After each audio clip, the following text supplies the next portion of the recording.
Do'q, telefon qilib kech kelaman, oyi deb qo'yishni ham bilmaysiz, kelin? Ertalab chiqib ketganingizcha endi kirib kelyapsiz. Jamol akamga aytib, oldilaridan o'tib qo'yganman. Keyin men begona joyga emas, onamni ko'rgani bordim. Bu uy meniki.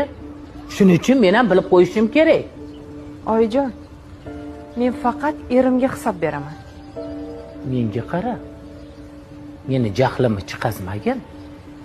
Bu uyda men bor ekanman. Ering mendan keyin turadi. Tushundingmi?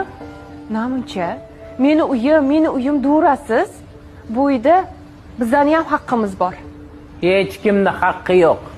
Erimdan keyin bu uy meni nomimga o'tgan. Erim o'lishdan oldin men vasiyat yozdirib olganman. Qonun ham men tarafda.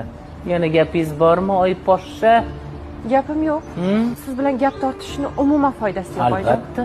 Siz faqat o'zingizni o'ylaysiz. Boshqalarning fikri, qiziqishi sizga bir tiyin. To'ppa-to'g'ri. Bu ketishda aniq bizning oilamizni buzib yorasiz. Menga qara. Nima deyapsan? Sen hali menga gap qaytaryapsanmi? Oilang buzilayotgan bo'lsa,